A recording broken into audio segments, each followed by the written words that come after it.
Hello students, ఈరోజు ఒక కథ ద్వారా, ఒక ఎక్స్పెరిమెంట్ ద్వారా మీకు మంచి జీవిత సత్యం చెప్పదలుచుకున్నాను. ఏంటది? ఒక పెద్ద బండరాయల్స్ ఉన్నాయి, దాన్ని ఏమంటారంటే పెబుల్స్ అంటారు అనమాట. బండరాళ్ళు ఉన్నాయి, చిన్న చిన్న రాళ్ళు ఉన్నాయి, ఇసుక ఉంది. సో మొదట నేను ఏం చేశానంటే బండరాళ్ళు వేసాను, తర్వాత చిన్న చిన్న రాళ్ళు వేసాను, తర్వాత ఇసుక వేసాను. తర్వాత నేను తీసేటప్పుడు ఏమైందనంటే నేను మళ్ళీ ఇసుక ఈజీగా తీశాను. తర్వాత ఇసుకంతా వచ్చేసింది కాబట్టి చిన్న చిన్న రాళ్ళు కూడా వచ్చాయి.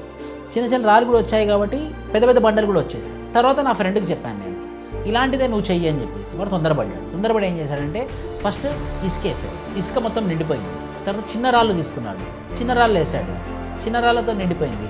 తర్వాత పెద్ద రాళ్ళు ఉంటాయి కదా, పెద్ద బెబుల్స్, ఆ పెద్ద బెబుల్స్ తీసుకొని పెద్ద బెబుల్స్ వేయడానికి మొదలుపెట్టాడు. పెద్ద బెబుల్స్ పట్టట్లేదు. అయ్యో నీకు పట్టిందే, నాకెందుకు రావట్లేదు, అందులో నా పెద్ద రాళ్ళు పట్టట్లేదే అని కన్ఫ్యూజన్లోనయ్యాడు. అప్పుడు అడిగాడు అతన్ని, ఎందుకు మరి నీకు వచ్చింది నాకు రాలేదు అని అన్నప్పుడు అతను చెప్తాడు కదా, ఫస్ట్ ఏది ప్రయారిటీ, లైఫ్లో ఏది ఇంపార్టెంట్ అది మనం ముందుగా జత చేసుకోవాలి. పెద్ద రాళ్ళు ఇంపార్టెంట్, పెద్ద రాళ్ళు ముందు పట్టాయి కాబట్టి పెద్ద రాళ్ళతో నిండిపోయిన తర్వాత చిన్న రాళ్ళతో మిగతా గ్యాప్స్ వచ్చేసింది కాబట్టి తర్వాత ఇసుకతోని మిగతా గ్యాప్స్ నిండిపోయింది కాబట్టి పెద్ద రాళ్ళు, చిన్న రాళ్ళు, ఇసుక మూడు ఆ పర్టికులర్ ట్యూబ్లో నిండింది. మన లైఫ్లో కూడా దేనికి ప్రయారిటీ ఇస్తున్నామన్నది చాలా ఇంపార్టెంట్.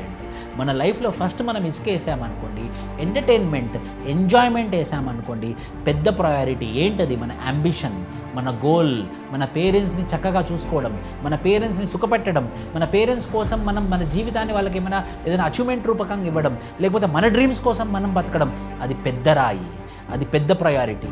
సో ఫస్ట్ నువ్వు పెద్ద రాయి వేస్తున్నావా నీ జీవితంలో, లేకపోతే ఇసుక వేసుకుంటున్నావా? ఇసుక వేసుకుంటే ఇసుకతోనే నిండిపోతుంది. ఇసుక అంటే ఎంటర్టైన్మెంట్, పనికిరాని పనులు, కంఫర్ట్స్, దానికి నువ్వు ఇంపార్టెన్స్ ఇస్తే నీకు జీవితంలో ఇంపార్టెంట్ పెద్ద రాయి, ఆ పెద్ద అచీవ్మెంట్ నీ లైఫ్లో ఉండాలి. సో ముందు మన జీవితంలో ఏదేస్తున్నామన్నది ఇంపార్టెంట్. మన వేసే విధానంలో కూడా దేని తర్వాత ఏంటి అనేది ఆలోచించుకోవాలి. సో మొదట జీవితంలో మన అంబిషన్, మన విజన్, మన గోల్ చాలా చాలా ఇంపార్టెంట్. తర్వాత ఆ గోల్ రీచ్ అయిన తర్వాత ఆ గోల్ తగ్గట్టు మనం పనిచేస్తున్నామా లేదా, ఆ గోల్ తగ్గట్టు మన దగ్గర బిహేవియర్ ఉందా లేదా, తర్వాత ఫ్యామిలీ, పిల్లలు, ఎంటర్టైన్మెంట్, ఎంజాయింగ్, అది కూడా ఇంపార్టెంట్నే కాదనట్లేదు, కానీ అది మూడో ప్రయారిటీ లాగా ఉండాలి. మొదటి ప్రయారిటీ మన జీవితం లక్ష్యం, మన జీవిత లక్ష్యం మొదటి ప్రయత్నం, మన జీవిత లక్ష్యం మొదటి ప్రయారిటీగా ఎవరికైతే ఉంటుందో వాళ్ళు విజయం పొందినట్టు చరిత్ర, వాళ్ళే విజయం పొందుతారు. జై హింద్.